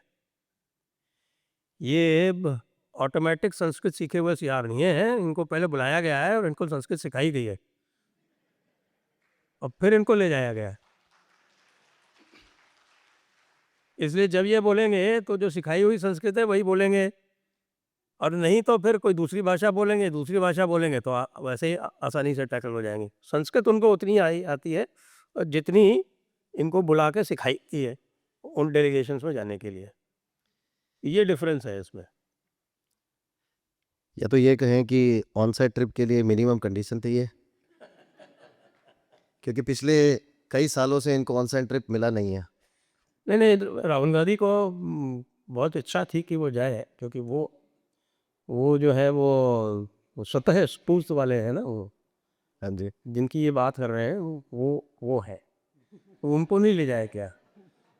तो दूसरे बुलाए गए, उनको ट्रेन किया गया कि भाई तुम जो है ये सीआर के रूप में ट्रेन हो। जो ऑटोमेटिकली ट्रेंड है उसको हम नहीं बुला रहे हैं। करेक्ट। अब सीआर भी रंग बदलेंगे। Hi, this is Arun. चैतन्य एक ऑलराइट, संजय जी नमस्कार, नेक्स्ट आपका है। मेरा नाम राकेश सराफ है। मेरा प्रश्न है कि हम पश्चिम बंगाल को लेकर चिंतित क्यों नहीं है? पश्चिम बंगाल में जो आज हो रहा है वो कुछ सालों पहले जो कश्मीर में हुआ था 90s में, उस राह पे जा रहा है। और मोदी सरकार में मुझे उतनी चिंता नज़र नहीं आ रही है जो होनी चाहिए। किसी भी तरीके से मोदी सरकार ममता बनर्जी की गवर्नमेंट को इलेक्शन के रूट से नहीं हरा सकती। तो खाली जो रास्ता बचता है वो प्रेसिडेंट रूल का है। तो हम उसमें क्यों नहीं फॉलो कर रहे हैं और क्यों वेट कर रहे हैं कि और वर्स सिचुएशन हो before something some action is taken? ये सवाल मैं 5 साल से पूछ रहा हूँ और मैं आपको ये बता दूँ कि मोदी सरकार के 2 विषयों पर मैं आलोचना करता रहा हूँ लगातार, अभी भी कर रहा हूँ, और वो है पोस्ट 370 कश्मीर पॉलिसी और ये बंगाल पॉलिसी। और आई शेयर योर कंसर्न। और अमित मालवीय को मैं क्या क्या लिखता हूँ अपने ट्विटर पर, यदि आप उसको देख लें तो आप समझ जाएंगे। जितनी बार अमित मालवीय जो है वो कहते हैं ऐसा हो गया वैसा हो गया, मैं तो पूछते हूँ आप क्या कर रहे हो? आपके पास सेंटर की पावर है, आपके पास डायरेक्शन देने की पावर है, डायरेक्टिव बाइंडिंग डायरेक्टिव्स की पावर है, कभी देख लो। इस संविधान में आर्टिकल 256 257 है, उसमें आप किसी भी स्टेट गवर्नमेंट को सेंट्रल गवर्नमेंट के द्वारा आप बाइंडिंग डायरेक्शंस दे सकते हो। वो यदि बाइंडिंग डायरेक्शन नहीं मानती है तो संविधान का आर्टिकल 365 है जो ये कहता है कि अगर कोई बाइंडिंग डायरेक्शन नहीं माना गया तो it will be deemed as failure of the constitutional machinery. तो 365 ट्रिगर होते ही आपको फिर 356 लगाने में किसी भी कोर्ट के किसी की परवाह करने की ज़रूरत नहीं है। तो मैं कम से कम हफ्ते में 2-3 बार अमित मालवीय को रिमाइंड करता हूँ कि भाई 256 257 है, यूज़ करो, काटो नहीं तो फुफकारो तो सही, कुछ तो करो। तो इसलिए आप जो सोच रहे हैं और जो मैं सोच रहा हूँ उसका कोई अंतर नहीं, बिल्कुल 100% I share your concern.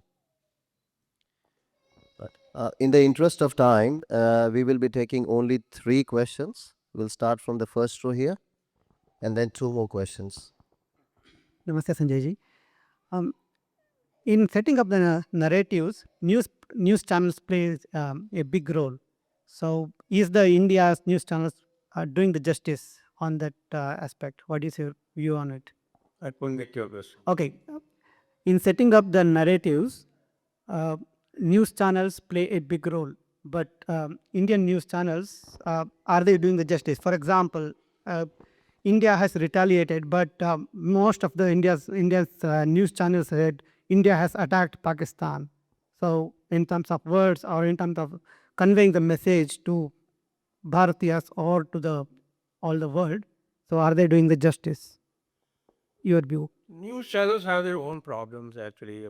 You cannot really prescribe to news channels how they're going to uh, present the narrative. It is actually for us to find out those news channels who are giving the right perspective and ignore those who are not doing it. After all, we have got so much of choice.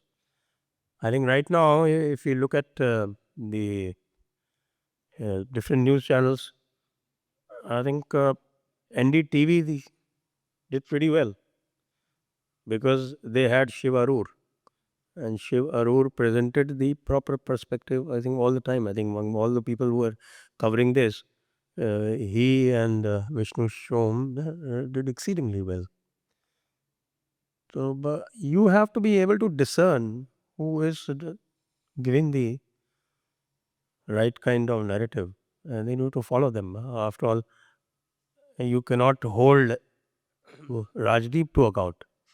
You can't shut his mouth. Next question. Sorry.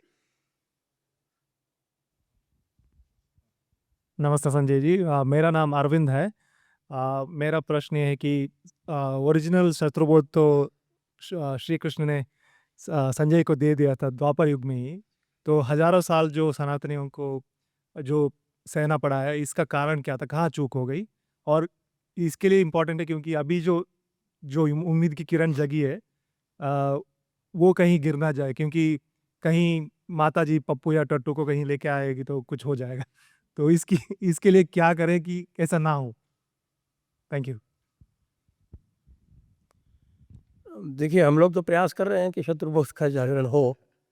अब आपके स्तर पर आप शत्रुबोध society बना लेते हैं। किताब तो आई गई है। और हाँ, एक किताब स्वयंबोध एंड शत्रुबोध, बड़ी अच्छी किताब आई पंकज सक्सेना जी की। कल मैंने उनका इंटरव्यू किया था इस बुक पे, और आज मैं उसको चलाऊंगा, स्वयंबोध और शत्रुबोध। तो that can be a good point two begin वहाँ से। और बाकी शत्रुबोध के लिए बेस्ट जो है वो Voice of India books, Sitaram Goyal ji और राम स्वरूप जी, और उनको पढ़ेंगे तो फिर जो वो गीता का ज्ञान जो है ना, वो उनके माध्यम से आ ही जाता है। Namaste Sanjay ji, my name is Akshay. As India grows economically, diplomatically, and militarily stronger, what challenges do you foresee India would face? And for example, if we are going to achieve our vision of Akhanda Bharat, would we be vision of Akhanda Bharat? Would we be perceived as an expansionist regime as such?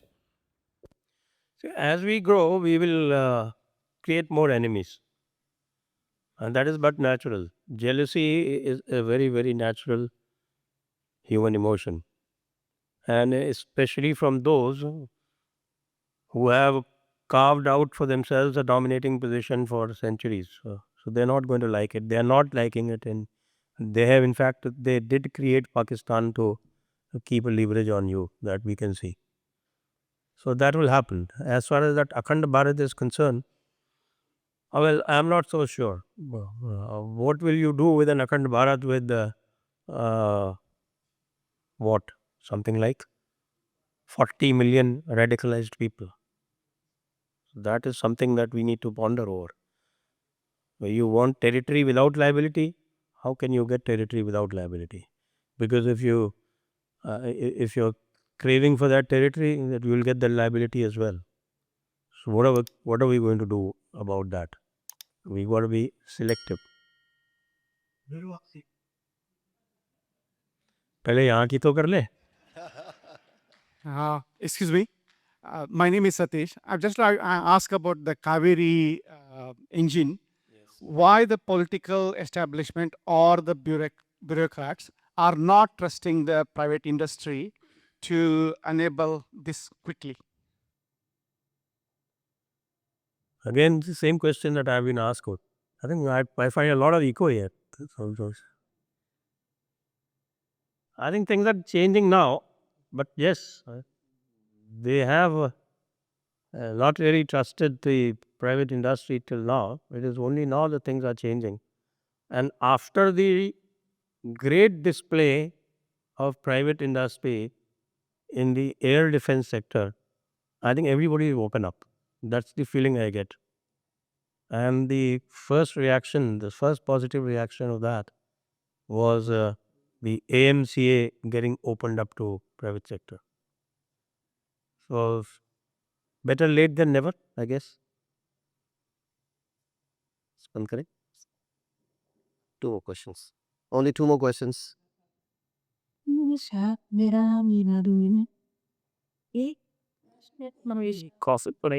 आप ये कैसा रहता है और आप वो बुद्ध की बात हुई है तो शायद तो सॉरी कहाँ आया सॉरी आप पूछिए सॉरी। किधर है कहाँ को नहीं कहा। सॉरी आप पूछिए सॉरी। नहीं you can ask your question. अच्छा आप कॉफी की सकती भी है तो मैं ये पूछना चाहूँगी संजय जी आपसे भी और बाकी जो ना हो उपस्थित हम सबसे भी एक प्रश्न है। हम मेलबर्न में रहते हैं, यहाँ हजारों कैथलिक स्कूल्स हैं, दसियों ननियादत सैकड़ों नहीं तो दसियों इस्लामिक स्कूल्स भी हैं। मैं वेडनेसडे स्कूल की बात कर रही हूँ। जैसे काम करता है छोटे बच्चों के लिए वो अलग बात है। एक भी हिंदू स्कूल नहीं है। क्या हमें इसकी आवश्यकता नहीं है? बोल कहाँ से आएगा? बिल्कुल बिल्कुल है क्यों आवश्यकता महसूस नहीं होती? शायद ये बिल्कुल है बिल्कुल आई एग्री विद यू 100%. 100% मजे हिंदू सेवा संघ है, हिंदू सेवा संघ है, लेकिन अभी वो फुल फ्लेजेड स्कूल्स थिंग है ना जो आपको बाना लेकर ले जाए। मेहनत कर ले कराती काम कर रहे हैं लोग सोरे का लेकिन पूरा नहीं। बिल्कुल ज़रूरत है निश्चित रूप से आवश्यकता है इसमें कोई संदेह की बात ही नहीं। Only 1 more question that's it. Last question. Ram Ram साथी।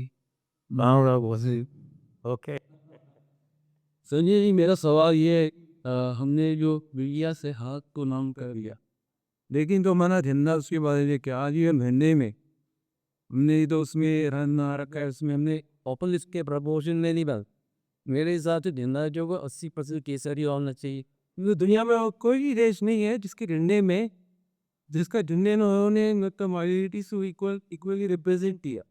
भारत ही सिंपल एक ऐसा देश है और मजे की ये बात है कि आप बहुत सालों पहले मेरे को एक प्रोफेसर टीचर बता दे थे इंडिया सब only country the world with minority सब हमेशा की सब मायर तो आप कहने के बारे में आपके हम चाहते कि देंगे ताकि मैं 80% केसरिया 10% white and 10% B and put the Ashok pepper in the center of yes sir. देखिए साहब गांधी जी से पूछे तो एक थोड़ी कमी रह गई इसमें क्योंकि वो तो इसमें है यूनियन जैक भी लगाना चाहते। I don't know whether you know this he was very unhappy कि ये क्या किया आप लोगों ने हमारा चरखा हटा दिया इसमें यूनियन जैक भी होना चाहिए तो जब बात यूनियन जैक की और इसकी सबकी हो रही हो I guess what we got is a small mercy. और आगे क्या होगा तो आगे तो जो जनता चाहेगी वो होगा और वो जनता कब तक चाहेगी कैसा चाहेगी क्या करेगी that I think it's there in the future. Thank you Sanjay ji.